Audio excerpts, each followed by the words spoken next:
Hello student, next part of the chapter constitutional design. कल मैंने आपको बताया था कि किस तरह से भिन्न भिन्न राज्यों ने अपने अपने संविधान बनाए, संविधान का क्या महत्व है और भारतीयों ने अपना संविधान कैसे बनाया।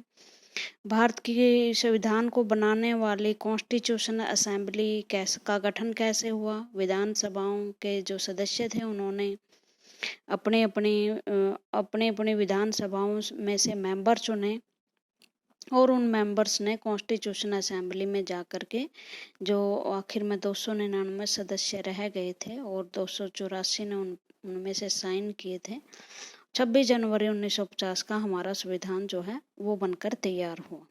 कुछ महत्वपूर्ण लीडर जिनको आपको जानना चाहिए, जिन्होंने महत्वपूर्ण भूमिका निभाई और जिनका ये कह सकते हैं कि पूरी कॉन्स्टिट्यूशन असेंबली में दबदबा था, वो थे सरदार वल्लभ भाई पटेल, जवाहरलाल नेहरू, महात्मा गांधी जी के विचार, क्योंकि महात्मा गांधी जी खुद कॉन्स्टिट्यूशन असेंबली के सदस्य नहीं थे। कई बार ये क्वेश्चन पूछा जाता है क्या महात्मा गांधी कॉन्स्टिट्यूशन असेंबली के सदस्य थे? नहीं, उन्होंने सक्रिय राजनीति से त्याग पत्र दे दिया था और वो अब कॉन्स्टिट्यूशन असेंबली के पार्ट नहीं थे। सरदार वल्लभ भाई पटेल लौह पुरुष जिसे बोला जाता है, गुजरात से थे, होम मिनिस्टर बने, भारत के डिप्टी प्राइम मिनिस्टर भी बने। भाई वैसे तो कहते हैं कि इन्हीं को प्रधानमंत्री बनाया जाना चाहिए था, लेकिन गांधी जी चाहते थे कि ऐसा इनकी उम्र हो चली थी और गांधी जी चाहते थे कि कोई ऐसा प्रधानमंत्री बने जो लंबे समय तक रहे। शायद इस वजह से उन्होंने पटेल की बजाय नेहरू जी को प्रेफरेंस दी। होम मिनिस्ट्री संभाली इंफॉर्मेशन और ब्रॉडकास्टिंग, जो संचार मंत्री होते हैं। लॉयर थे, बारदोली किसान आंदोलन में जो 1928 में हुआ था उसमें महत्वपूर्ण भूमिका निभा चुके थे गांधी जी के साथ, और यही थे आयरन मैन ऑफ इंडिया। आपको पता है अभी नर्मदा नदी के किनारे इनका एक बहुत बड़ा स्टैचू ऑफ यूनिटी भारत का बना है, एक टूरिस्ट प्लेस है। और आयरन मैन क्यों कहा जाता है? क्योंकि जब भारत से अंग्रेज गए तो भारत बहुत टुकड़ों में बटा हुआ था। इसी ने भारत को एक किया था, 565 रियासतें को भंग करके उसे भारतीय यूनियन में शामिल किया था। जो सेकंड थे मौलाना अबुल कलाम आज़ाद, ये सऊदी अरेबिया में बोरन हुए थे। सबसे पहले एजुकेनिस्ट थे, केसनिस्ट थे, ऑथर थे और वो अरबी भाषा के बहुत बड़े स्कॉलर थे। और आपको पता है ये आमिर खान के नाना भी थे।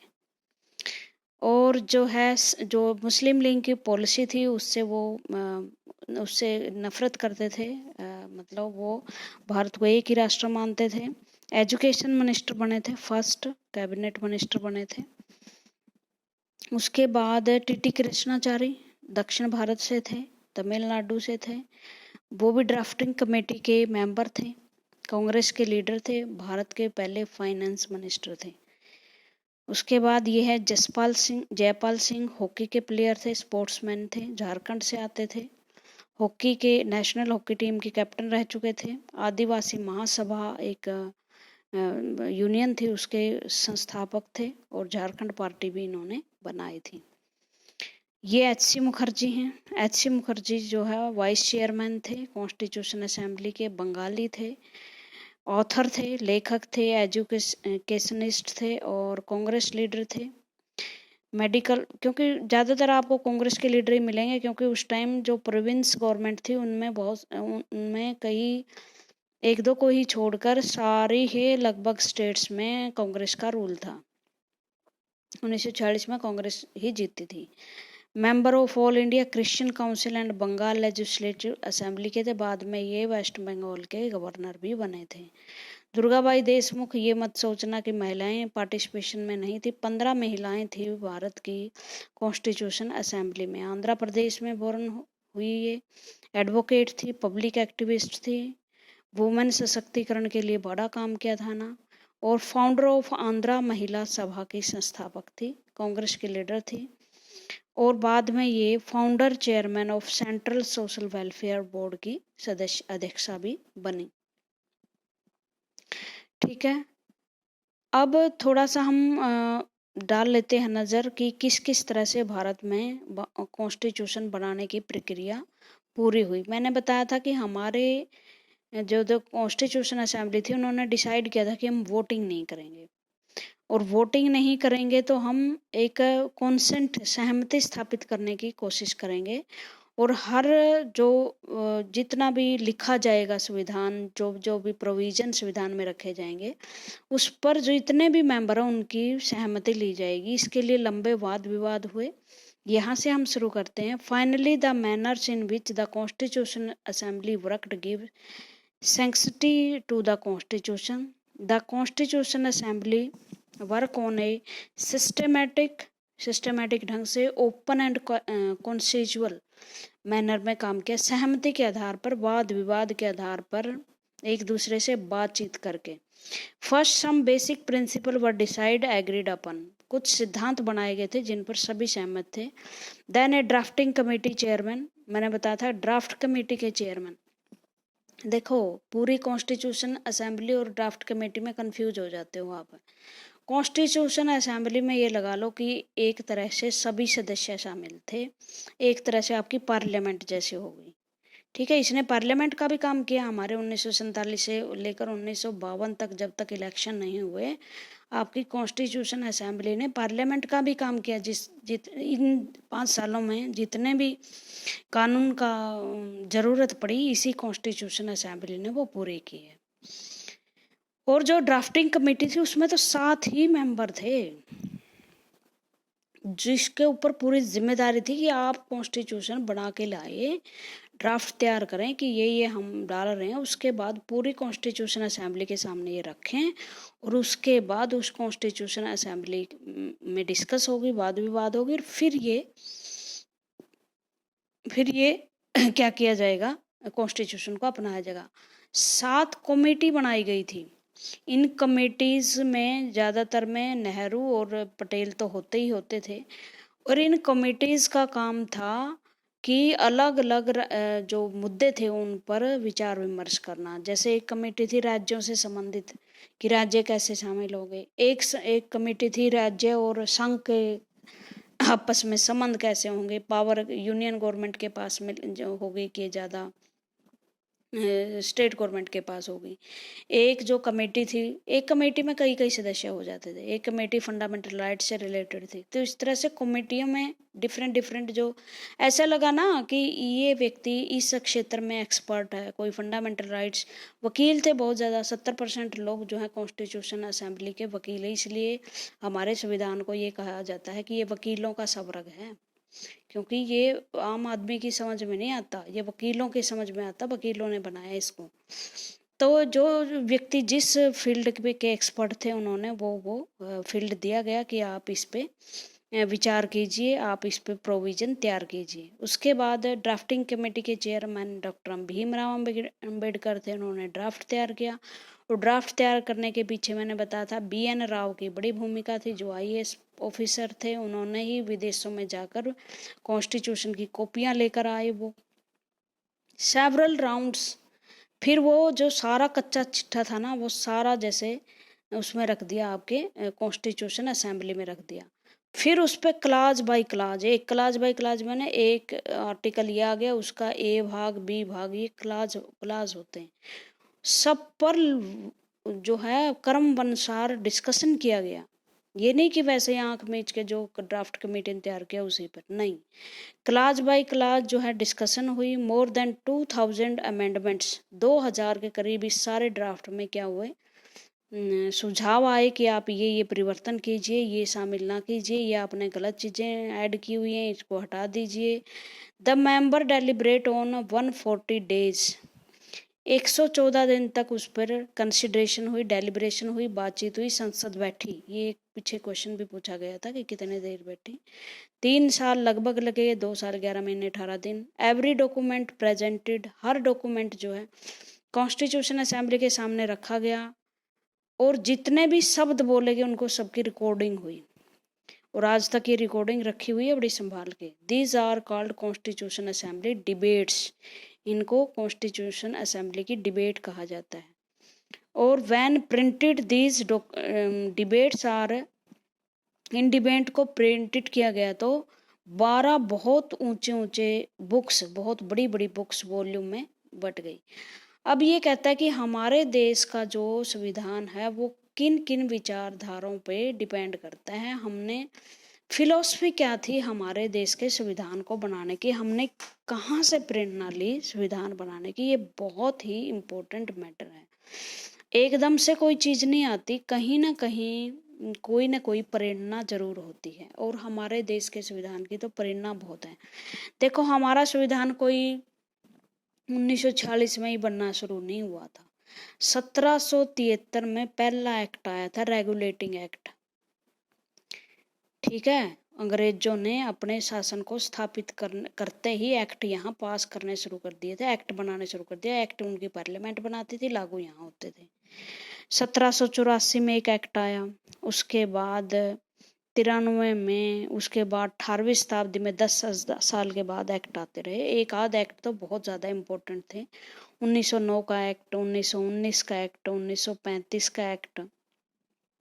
1935 का एक्ट बहुत मायने रखता है हमारे देश के संविधान में, क्योंकि जितना भी ये संघ का पैटर्न हमने अपनाया है या जुडिशरी हमने अपनाई है, राज्य और केंद्र में शक्तियां बटी, ये 1935 के एक्ट से ही हमने ली है। भारत का संविधान इससे प्रेरित है। दूसरी बात, अमेरिका से हमने फंडामेंटल राइट्स का, जुडिशरी का सिस्टम लिया, और लंबे समय तक राज करने वाले ब्रिटेन से हमने पार्लियामेंट्री सिस्टम, प्रेसिडेंट जो है prime ministerial government, constitutional head as the president, ये सारी बातें हमने कहाँ से ली? ब्रिटेन से ली। ब्रिटेन में ही 2 संसद है, लोकसभा जिसे लॉर्ड सभा और जनरल असेंबली कहा जाता है। हमारे यहाँ भी लोकसभा और राज्यसभा है। पार्लियामेंट्री गवर्नमेंट है। पार्लियामेंट में जो मेजोरिटी के साथ जीत कराता है वही प्रधानमंत्री बनता है। प्रधानमंत्री की पावर राष्ट्रपति से कहीं ज़्यादा है। राष्ट्रपति कॉन्स्टिट्यूशनल हेड है। इसे पार्लियामेंट्री गवर्नमेंट कहते हैं, और हम इसके लंबे समय से आदी हो चुके थे, इसलिए हमने बदली नहीं इस चीज़ को। ये हमने वहाँ से लिया। कनाडा से हमने फेडरल सिस्टम लिया। समवर्ती सूची हमने ऑस्ट्रेलिया से ली। राज्य के नीति निर्देशक सिद्धांत हमने, जो आगे पढ़ोगे, वो हमने आयरलैंड से लिए। ठीक है। एक फिर जो दूसरे, हम नेशनल मूवमेंट के दौरान जो भिन्न भिन्न जो नेता थे, हमारे पॉपुलर लीडर थे, उनके अंदर एक कॉन्सेप्ट डेवलप हुआ कि हमें अगर भारत को बनाना है तो आने वाले समय में हमारा भारत कैसे होगा। तो उस कैसे भारत के लिए हमने क्या करना शुरू कर दिया? नेशनल मूवमेंट के दौरान ही अंग्रेजों के सामने डिमांड रखनी शुरू कर दी।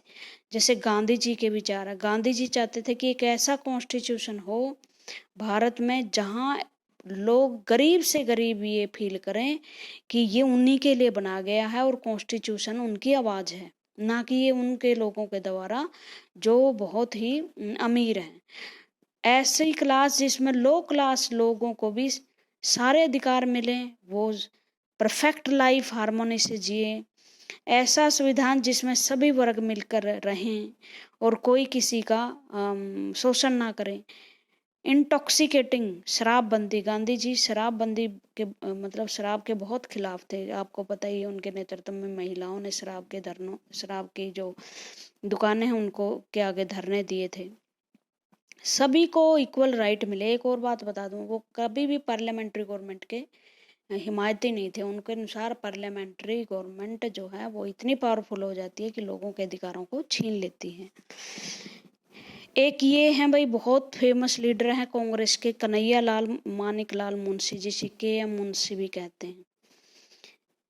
ये बाद में इंदिरा गांधी के विरुद्ध हो गए थे। बहुत लंबी कहानी है इनकी भी। ये भी संविधान सभा के सदस्य थे, इवन ड्राफ्टिंग कमेटी के सदस्य थे। ये तो कन्हैया लाल मानिकलाल गुजरात में पैदा हुए थे, हिस्टोरियन थे, कांग्रेस के लीडर थे, गांधीयन लीडर थे, गांधी जी के फॉलोअर्स थे, और स्वतंत्र पार्टी उन्होंने बाद में बनाई थी।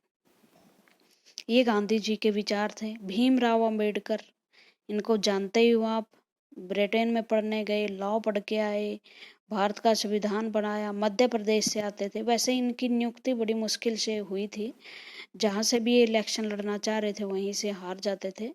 लेकिन डॉक्टर राजेंद्र प्रसाद चाहते थे कि डॉक्टर भीमराव अंबेडकर जो है वो भारत की संविधान सभा के सदस्य हों। बाद में इन्होंने बुद्धिस्ट धर्म अपना लिया था, क्योंकि ये समाज में जो दलितों के प्रति, एससीज के प्रति जो गलत व्यवहार हो रहा था उसके विरुद्ध थे, और हिंदू धर्म को इनइक्वालिटी का प्रोपोनेंट मानते थे। लॉ मिनिस्टर बने थे, विधि मिनिस्टर बने थे भारत में के, और रिपब्लिकन पार्टी ऑफ इंडिया की स्थापना की थी। बहुत सारी बुक्स लिखी थी इन्होंने, सबसे बड़ी बात तो ये है।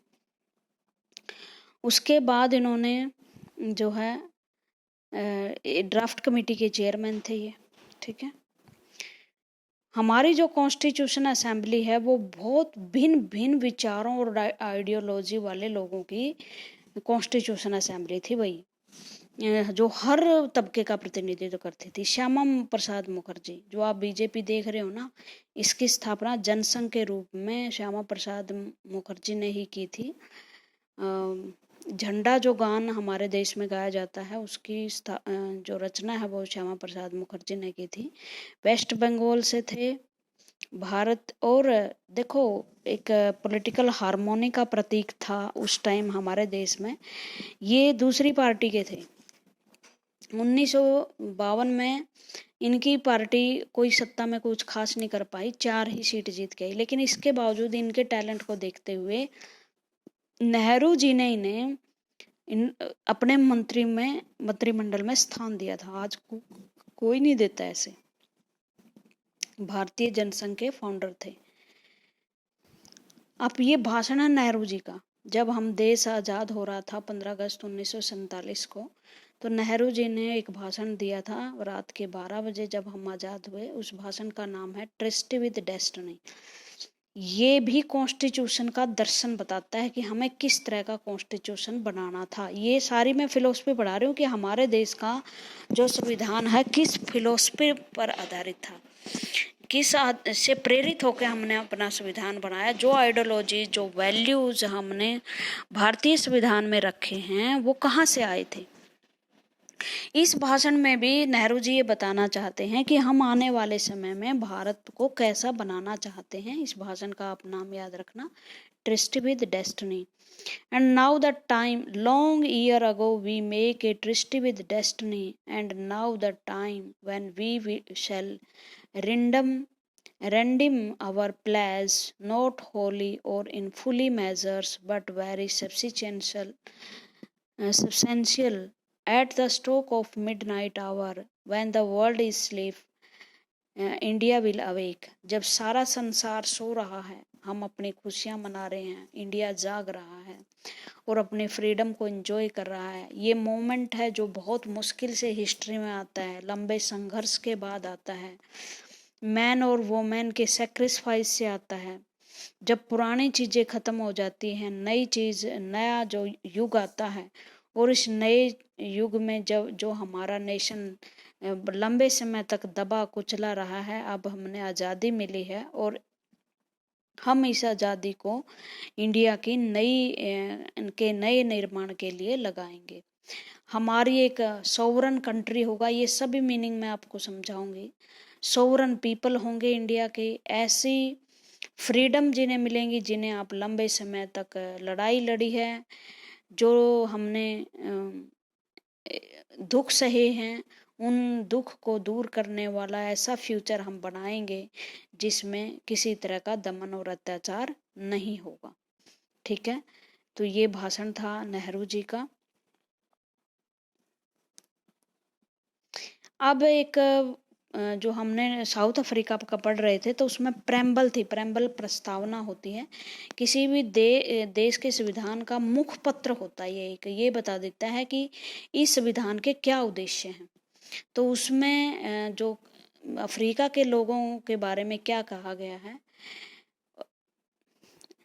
Recognise the injustice of our past, हमारे पास्ट का जो इनजस्टिस का न्याय हुआ उसको देखते हुए, honour those who subtracted for injustice and freedom in our land, उनको ऑनर देते हुए जो हमारे देश की स्वतंत्रता के लिए और अन्याय के विरुद्ध लड़े। Respect those who work to build and develop our country and believe that South Africa belong to all who live in united our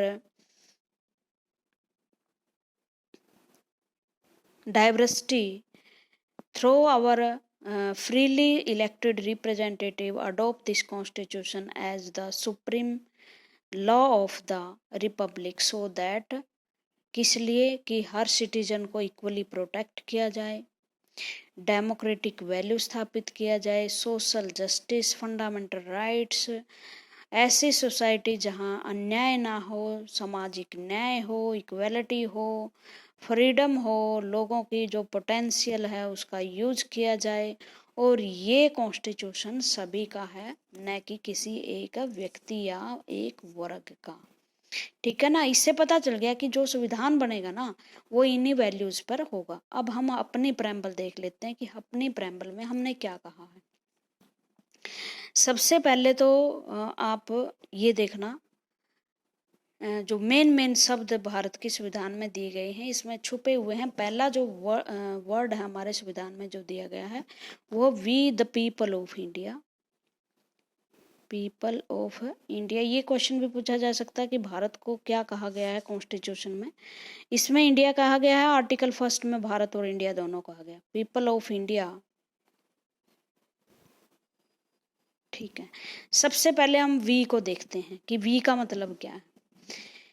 we का मतलब ये है कि हम भारत के लोग, इसका मतलब भारत का संविधान बनाने वाला कोई एक व्यक्ति नहीं है, संपूर्ण भारत के लोगों ने ये संविधान बनाया है और संपूर्ण भारत के लोगों पर ही ये संविधान लागू होता है।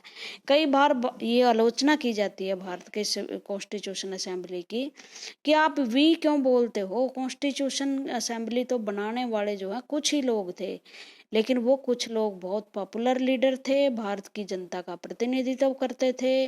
1952 के इलेक्शन में सभी वो जीते जब अडल्ट फ्रेंचाइज शुरू हुआ। ठीक है, उसके बाद we the people of India, Bharat को हम क्या घोषित करते हैं। एक तो करते हम भारत को सोशल, सबसे पहले तो सोवरन, IERN, सोवरन मैंने होता संप्रभु। ये डेफिनेशन बड़े ध्यान से आप करना क्योंकि ये आपके क्वेश्चन में पूछी जाएंगी। सोवरनिटी क्या होती है? सोवरनिटी का मतलब होता है जैसे आप डिसीजन लोगे, कोई भी, मान लो आपने डिसीजन लेना है कि भारत परमाणु बम का परीक्षण करेगा, या भारत की आर्मी कितनी कहाँ तैनात होगी, या भारत के पास किस तरह के उद्योग या किस तरह के हथियार होंगे, ये बड़े बड़े डिसीजन हैं। तो ये डिसीजन हम किसी भी बाहरी सुप्रीम पावर के अंडर ना लें, हम स्वतंत्र होकर डिसीजन लें।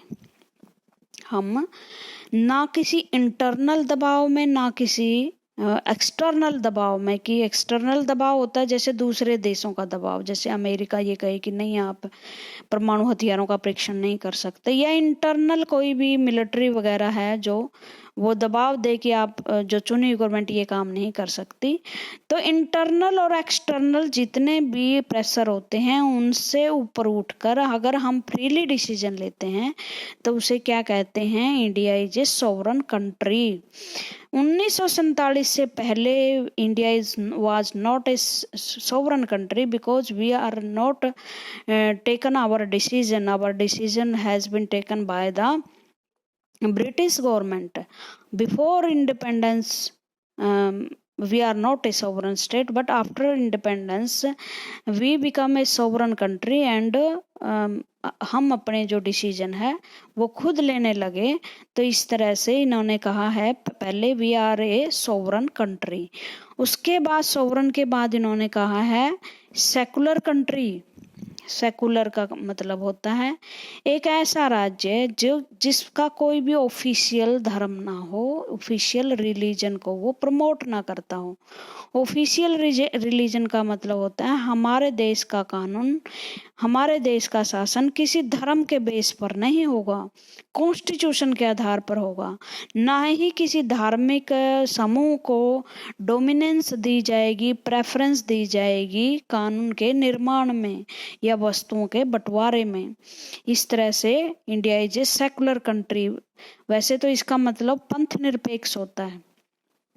पंथ का मतलब होता है धर्म जाति के आधार पर किसी भी व्यक्ति को दूसरे व्यक्ति से इंफीरियर या सुपीरियर ना समझा जाए।